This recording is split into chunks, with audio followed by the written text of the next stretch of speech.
I, a 28-year-old female, have been friends with Laura, a 26-year-old female, for 10 years. We are extremely close, and I love her to death for the wonderful person she is.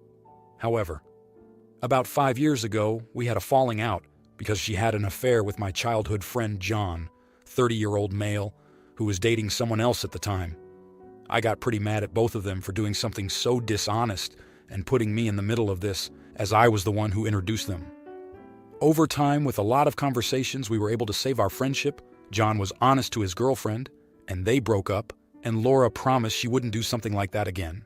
Fast forward to 3 months ago, we're at a music festival, and she runs into an ex-coworker of hers who is there with 3 more friends. We have a blast, and after the concert we hit a bar, and I'm the first one to go home. Of course, I asked her, how is she getting home before getting my Uber, and her friend says he can take her home. The next day, she asked me if someone named Wendy has seen my social media stories. I go check and confirm that yes, and I asked her, who was that? And she tells me that this is her friend's wife. I ask why is she looking at my stories, and she tells me that they had sex the night before after he took her home. When I ask if she knew he was married, she says yes, but asks me not to say anything, because although she doesn't regret anything, she feels terrible. Then I say that I love her no matter what, but I'm very disappointed in her. After this conversation, she got very distant, and when I tried to talk to her, she said that she feels I judge her too much, and that's why sometimes she holds information from me, which is kinda hurtful to me, because that makes me feel as if my friendship and opinion are not important to her. I told her that I didn't regret what I said, and that if she does something wrong, I'm going to be there for her, but I will not support that behavior. And as her friend, her actions affect me, and I should be able to express how the things she does make me feel about her. I did make the commitment to wait until she feels better before expressing my opinion, and I thought that that was it. But a few weeks ago, we were hanging out with friends, and I went to the kitchen pretty quick. When I came back, they were talking about something. I asked what the conversation was about, and everyone changed the subject, which made me realize she is withholding information about her life from me, and makes me wonder if I'm in the wrong here, and indeed I am being too judgy when she just needs someone make her feel better, or should I just realize that I lost a friend and move on? Now, here are the comments. Comment 1. Not the idiot. Part of being a good friend is to hold others accountable by making them aware of their actions.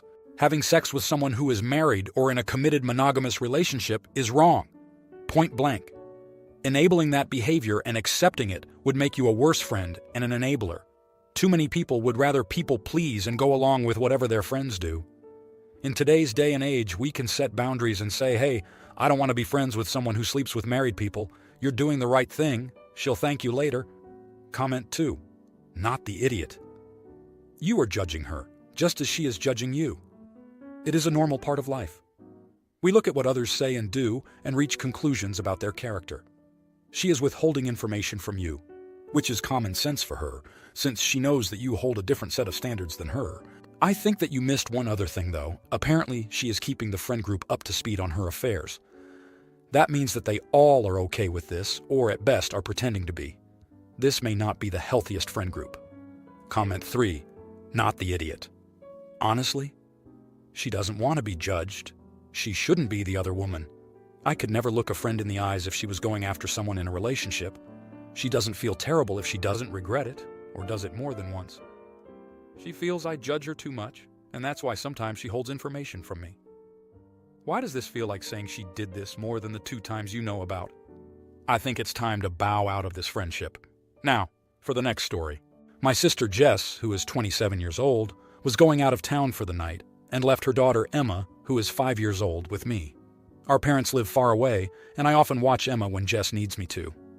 I am the cool aunt, and I love spending time with her. While I was home, I got a call saying my best friend Rose, who is 25 years old, was in an accident and was at the hospital. I am her emergency contact. I panicked, and I thought I shouldn't take Emma to the hospital with me because I didn't know what happened and what I needed to do. So I called my girlfriend, Elizabeth, who is 28 years old, and explained the situation and asked if she could come over and watch my niece. They saw each other once or twice before, so Emma knew who she was.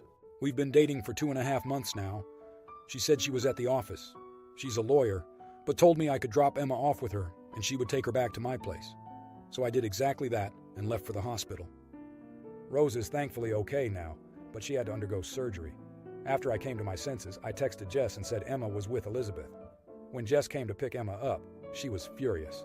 She was super angry that I left Emma with Elizabeth without asking her, and said it would be better if I took Emma with me instead of leaving her with a woman she didn't even know that much. She called me an irresponsible b****.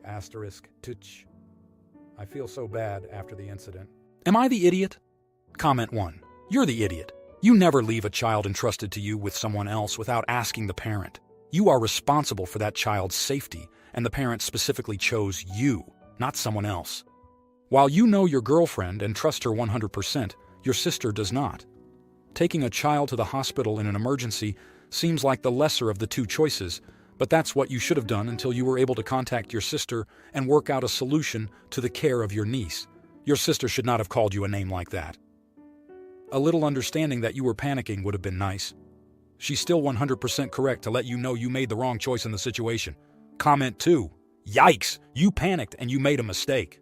Instead of texting your sister to ask for her permission, you made what you thought was the best decision at the time, which turned out to be a really bad decision. Sorry. Your sister was mad that she didn't know where her kid was or who she was with. She swore at you as a result. Instead of asking if your friend is okay, then calmly letting you know she was unhappy, and next time please call her. We're all human, and people make mistakes. You could have called her. She could have been more forgiving. This may only end when someone, maybe you, is the bigger person and says, I'm sorry. Comment 3. Soft. You're the idiot. You left your sister's child with someone your sister does not know. A lot of people will say that as your sister, she should trust you to judge if someone is safe for your niece. But that is not the case. When it's your child, instinct is to trust no one with your kid you don't know yourself. And especially if that person is going to be driving with your kid in the car, as it seemed happened here. You should have either taken Emma with you or attempted to handle Rose's situation by phone until you could get your sister or someone else she trusts to get your niece.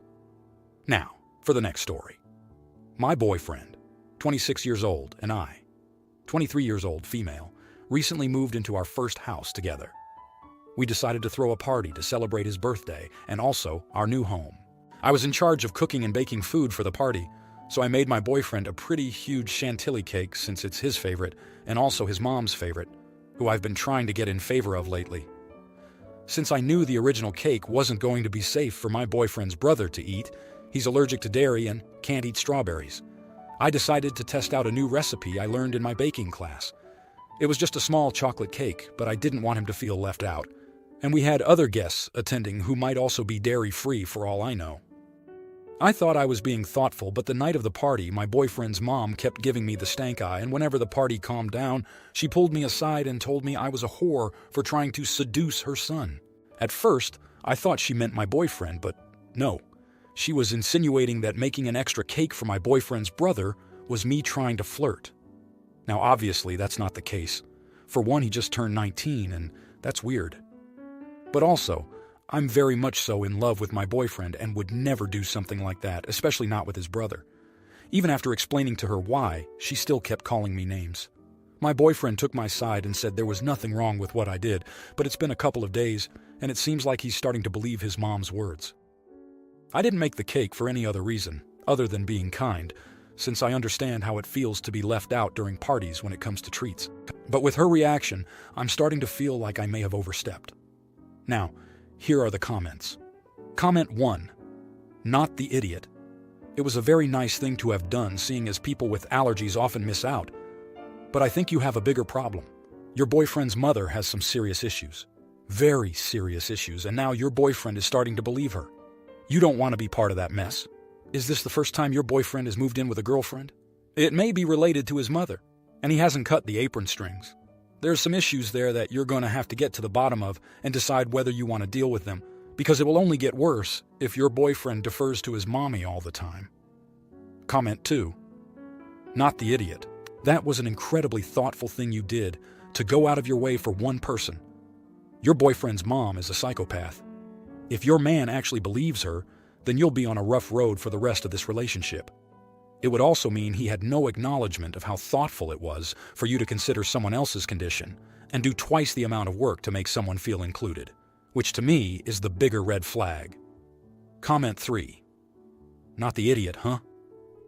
By that logic, my mom, 40 years old, female, was flirting with my cousin, 10 years old, male, every time she made him a custom cupcake using soda at family events because he was allergic to everything under the sun: eggs, dairy, tree nut, peanuts, and many more.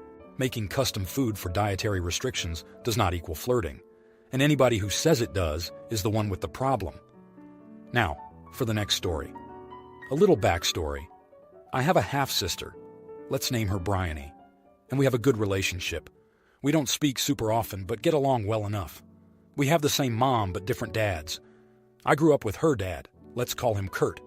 He would constantly drink and take weed, would yell and talk down to me, lose his temper, and is just a nasty individual to be around. He did time in prison for armed robbery, which shows how out of control he can get. Kurt and my mom split up about 15 years ago, but he has caused issues since, such as threatening my mom's new partner, refusing to sign the divorce papers, and drunk texting/calling Bryony random ramblings. My sister is getting married in the next few months. She won't let Kurt walk her down the aisle and has made him promise to not drink, which shows that she is concerned about his behavior. But for some reason, she is insisting that Kurt sits with my mom, her partner, and me at the same table as we know him. For me, this is too much, and I have said that we shouldn't have to deal with him as we actively dislike him, and things will most likely kick off if he is sat with us. Bryony has said that it is her wedding, and she wants us at the same table as it's easier, and he knows us, and she doesn't want to subject him to other people. I have then said that if the seating plan doesn't change, that I won't be attending. Being at the wedding with him is bad enough, but to be forced to endure 2 hours at the same table with a man who had a big part in my childhood, not being as good as it could be, seems a lot to take. I do feel strongly about this, but am genuinely not sure if I should just suck it up and go anyway. Am I the idiot? Comment 1. No idiots here. She can invite him to her wedding if that's what she wants to do. And you are fully entitled not to go if you don't want to be near him, or refuse to go if you're seated there. It's understandable. I had a similar situation with my half-sister. She invited person X and Y. I do not attend any events with those two people for good reason. Abuse backstory with them. I didn't go. She's entitled to invite them. I'm entitled not to go. What you both shouldn't do is expect. She should not be expecting you to attend with this seating arrangement, and you should not expect her to disinvite her dad for you. She has no right to be mad at you if you refuse to attend. You have no right to be mad at her for inviting her dad. Comment 2. Not the idiot. The couple getting married gets to make the rules, and the invited guests get to decide whether they want to come to the event. The fact that she told you this ahead of time is an indication that she suspected it might be an issue. Think about the last couple weddings you've been to.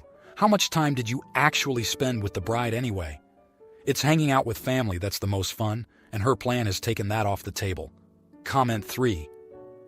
Not the idiot, and your half-sister is being very clueless and insensitive in trying to force you to put up with her father just so he won't bother others. I think it's reasonable to skip the wedding if she refuses to listen to reason. How does your mom feel about the planned seating? If you like this video, you'll probably like these too. Also, while you're here, please consider subscribing. It's your support that keeps this channel alive and allows me to make better and longer videos. Have a great day.